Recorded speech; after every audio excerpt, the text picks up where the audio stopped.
Well, we have some questions here that were sent in that we're going to have John help us with today. Yep, these are some questions that were sent in by their group, and I'm going to be the one here to represent them and to ask them to you guys. Awesome. You guys ready? Thanks, man. Appreciate it. Here's the first question that we have. How do I know if I'm with the right person for me? The one question. This comes up a lot. It's crazy that people are always looking for the one. And I always push back and say, who are you becoming? You know, you're looking to find the one, but are you the one? Really? What are you doing to work on yourself? And I do believe there is a right one for you, but it's the one that wants to grow with you, one that wants to learn with you. We often encourage our clients to find someone that has similar mission and things. However, if we were to narrow it down to just one quality that we would tell you to have in finding someone and you being this. Being teachable and coachable. Yeah. Super important, because if you're teachable and coachable, you can learn a skill. You can learn to grow together. You can learn to adapt and to move and to get better. So would you say that the one, it's not really a person, but it's more of just the actual relationship itself? I would say it's the person's mindset and mentality, right? So, you know, you can have a couple that's been together for 20 years and go through a divorce. Well, why? Because one person stopped the desire to grow and to change and to learn. Ultimately, I would say the cause of divorce would be because that one party is not willing. Then on the flip side, when we're looking at who's the one, like somebody, I mean, that was ultimately what caused me to fall in love with Carlos, was his hunger, not just his willingness to grow, but his hunger for growth and transformation. That was like the most attractive thing on the planet. Thanks, Faye. Awesome. All right, so the next question is, how do I improve communication with my partner? I think the first step, and you've got to recognize, whoever sent this question in, seriously, you've got to recognize that communication is a skill. That's why maybe when you're a baby, you started out with gaga goo goo, right? You had to learn how to create words, and then you have to learn how to articulate those words, and then you have to add into it the emotions, and then you have to practice. That's the biggest thing. If I was to give you one clue to a successful, epic relationship, it's to practice. And I think creating a safe place is a key to even the flow of communication, right? People have more of a willingness to share their thoughts and their feelings and to be able to work through things when there's a space that is created that is safe, that is non-judgmental, that is a place where you can work through those things, the conflict or whatever it is. Even the dreams and goals, right? Some people don't feel safe to share their dreams and goals because they feel like they're going to be criticized, or that it's, you know, maybe right or wrong, or that it's not accepted.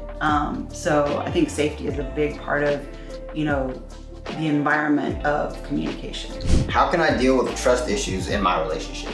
What's interesting is, you know, all the time people think, or they have the misunderstanding of trust being earned. And I always tell the opposite. Trust is not earned, it's given. When you give someone trust and you treat them as a trustworthy person, they become trustworthy. We are how we're treated. We actually can pull the best out of people if we choose to. And my wife taught me this. Chantel is the one who taught me this. I had a lot of people in my life, years past, even in my previous marriage, where there was a lack of trust, man. I'll tell you, when you feel like they don't trust you, so you're just like, screw it then. Why do I even try? I might as well just do whatever, right? And it was through Chantel's trust and actually love. What was it like on your side? Like, what did you process through? Because you did it. You just did it. It was like it was natural to you. Having experienced the flip side, right, of jealous relationship, for me personally, I always felt like it was an attack on my integrity, my character, when I was accused of doing something. And so I think understanding the law of reaping and sowing, and you get what you give, right? Mm-hmm. So operating from a place of, well, I know how that felt for me. And even if somebody maybe isn't super truthful, or they have, you know, challenges in that sense, what am I giving to them? What am I pouring into them? What am I expecting of them in a way that like causes them to rise up, or to operate from a place of wow, this person trusts me. I really want to hold to that, right? Like, you know, I think we all innately want to be something really positive for the people around us. So it's kind of like what you're creating in that allows people to rise up to the occasion. How do I know when it's time to end a relationship? I believe that, again, relationships are about edification and life and gratitude and growth. And when you start seeing that every road seems to be leading to death and destruction, frustration, victim, and you're just stuck and you can't seem to get out of that, especially if you're not married and you feel that they're just constantly like sucking the life out of you, nothing you do to encourage them, they're no longer wanting to learn, they're no longer wanting to grow, like take that sign and go, oh, it's time for me to move on. Because that, again, is if that's our number one quality that we say to look for, when you see the signs that they're not, and sometimes we want to ignore it, but I think that they're there. I mean, I think you can spot them. What are your thoughts? A lot of times when people are in their excuses, right, they'll use their excuses as scapegoats, whether it's to not grow, to not work through something, things are just black and white and we're just stuck. Oftentimes that's the revealing of somebody who's not willing to grow, right?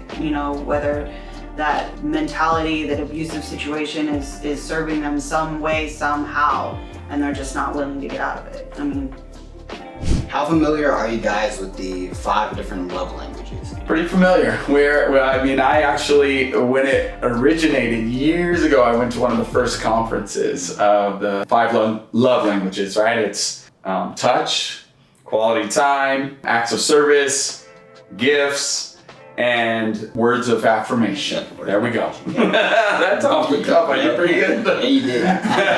Yes. The question we have is, how can I create a healthy and fulfilling relationship with someone who has a different love language or communication style that I do? Well, I think having different communication styles and love languages is a blessing. We don't have to be limited to similarities or whatnot, because in relationship we cover each other so much, right? It's really like a beautiful dance. So when we have the awareness and the operation of we're dancing, we're covering each other's weaknesses, his strengths is different than my strengths, and how we operate in every scenario is really powerful. As well as, as far as like the love languages, for me, we need them all. Right? So I have the belief that maybe one is heightened, however, we definitely need them all. And so if we leave the other ones out, then we're kind of setting ourselves up for unnecessary feeling of lack, right? I think that's something that, not intentionally, but I think that's something that the love languages create, because people focus so much on, oh, well, this is my love language and I'm missing it. I'm not getting it.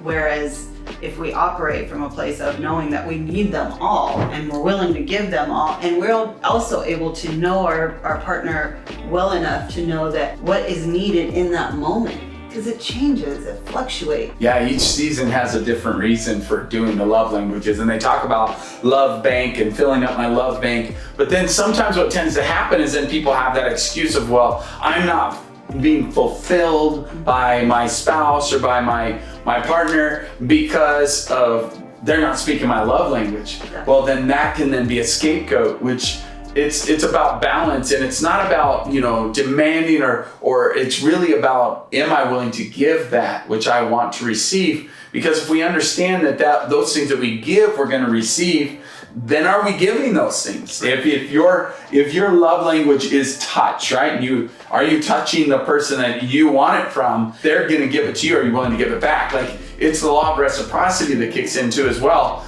And then knowing that it is essential for balance. I think knowing those 5 love languages will definitely empower you, but empower you to the sense of just almost like an audit to check and see, am I doing those things with my spouse? Am I having the quality time? Am I speaking words of affirmation over her? Am I touching her? Am I having good quality time with her? And am I giving her gifts? Like, everyone loves those things at different times and different seasons. So it's really about balance. Well, thank you guys for letting me be here and ask you guys these questions. Muggs, you're awesome, dude. Thank you. Love it, bro. Thank you. You're amazing. It's always good to connect with you and to have you be a part of this with us on this journey. Thank you. Thank you. I love being here. If you guys have any more questions, hit the like, subscribe. If you guys have any questions, please put comments below and we'll make some more content for you just like this or answer those questions for you. Like, comment, and subscribe. And hit the notification bell, and when we create some new content, you'll be made aware of that. Awesome. Stay epic. That's right, epic! The epic glide, baby.